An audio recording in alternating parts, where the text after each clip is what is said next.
Hi guys, hey, how are you doing? Here's Dora and some running content for today. A shoe comparison video. One shoe is from 2021 and that's the Nike Invincible, and the other shoe is from 2022 and that's the New Balance 1080 version 12. Let's start with some specifications, some general stats.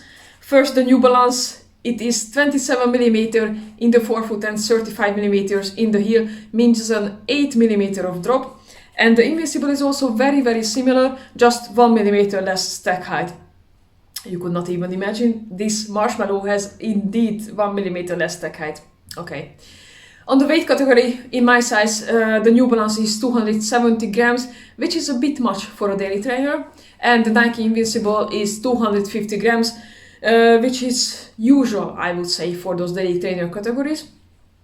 And on the price perspective, both retail in Europe, here in the Netherlands, for 179 euros, which is quite high, to be completely honest.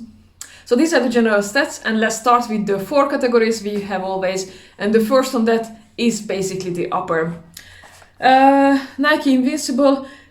All the reviews really last year, if they had some issues with this shoe, that was really on the upper. It has Flyknit upper, but it's not that very nice Flyknit upper. It's a bit more plasticky upper. So it's breathable. I would not say that it's too warm or so, but it doesn't have a super breathability. What I also found quite weird, and the full review is of course up in the corner, these bumpers as well. It's just bit too much. Is it needed? Not really. I don't have my first pair, so this is my second pair basically what I have here. So that's why it has some white color still, because I just used it for one run. So my review is based on my first pair, but it already does something, right? That I purchased the second pair. It doesn't really happen so often. I really like the Invincible last year. With the feet, you can also see I didn't even tie the runner's knot. I'm pretty much happy also with the feet. I went to size, which is 40.5 for myself. And yeah, I would have to say that it's a really nice fit.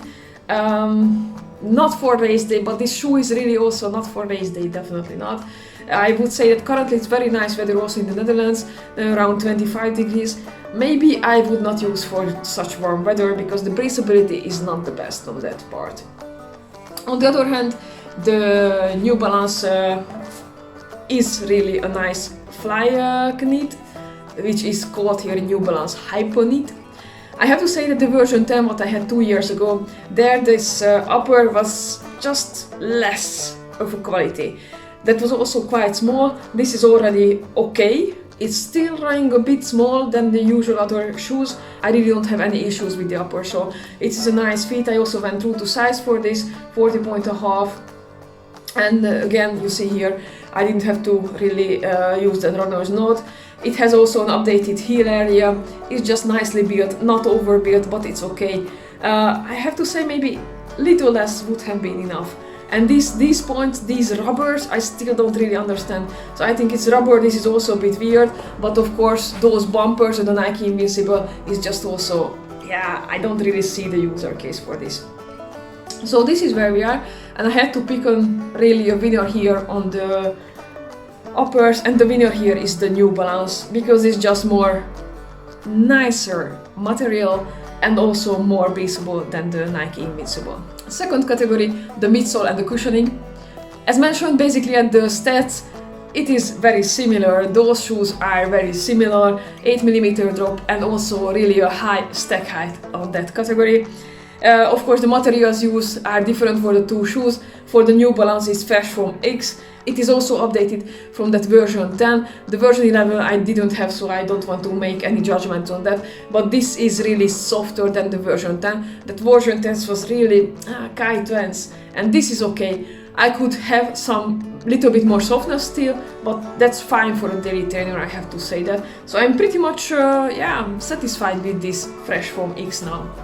On the other hand, you might know from the past videos that the ZoomX is really one of my favorite midsole foams ever. I really love also in the Vaporfly that combination. This was of course the first trainer from Nike which doesn't have a plate, but it has a full ZoomX midsole foam.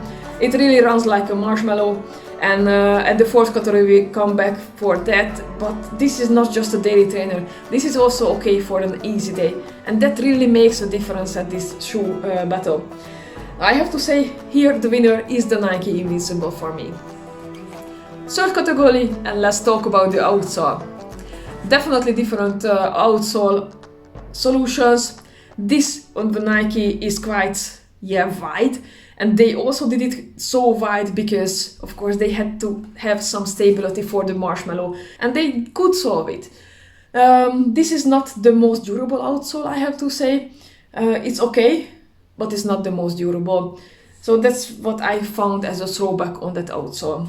On the same hand, of course, mentioned also the weight category for the New Balance is quite a lot, and you can see here is also quite a lot of rubber, but you can also see here where it was exposed the midsole foam. It's a bit just rubbish. So yes, it's not 100%. The rubber is okay, but those exposed midsole foams are not the best. I just see here as well. You can see here is also there is a bit of issue. Winner, because of that durability, and I'm surprised about that. The winner here is the Nike Invincible, which means already that the Invincible has 2 points and the New Balance has 1 point. Fourth category, price and value. Just mentioned, this shoe I really love also for easy runs, and I love for daily training. Just going for 10k easy. You can also pick up the pace. I would not say, of course, that it's a tempo-a-day shoe, but you can pick up the pace in it. It is really, that nice spring is there, you know, it's a bit of surprising. On the other hand, the Fresh Foam X is really just something you can trust, but it's not surprising. That springiness you are not getting from this shoe. This is really a perfect daily trainer if you want a midsole foam and a shoe what you can trust, and that's it. If you are looking for that, then it's a perfect shoe for you. But if you are looking for more fun, then go for the Invincible. I have to say, I just went today for a 90km cycling. I just came back and I saw someone walking, which is perfectly fine. I think that's one of the positivities what COVID really brought, that people really went out of the gym and they just realized that, yeah, I can go walking and it's a nice training. You just go to the nature and you walk. And I have seen this guy and he was walking in that Invincible. And I was really surprised, because if I would buy really a good cushioned walking shoe, then I would go for the Fresh Foam X. I think this is really the shoe where you can also walk really long kilometers, and it has comfort, it has those cushioning. But I think that the Invincible, if you have a little bit of ankle issues, it's just not stable enough. So really just make that note. The Invincible might have some stability issue for you. So here also the price as mentioned is the same, 179. Invincible will come up with the second version. For some countries already available, not here in the Netherlands, but there will be really little tricks on that.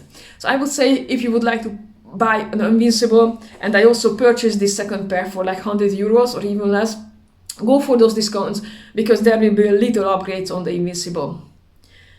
So for me here, the winner is the Invincible, which means overall today's battle definitely a clear win for the Nike Invincible Flyknit. This was the review for today. Let me know in the comment box below if you have any of these two shoes. What was your view about that? What is your favorite out of these two? If you like the video, please also give a thumbs up and don't forget to subscribe. See you in the next video. Bye.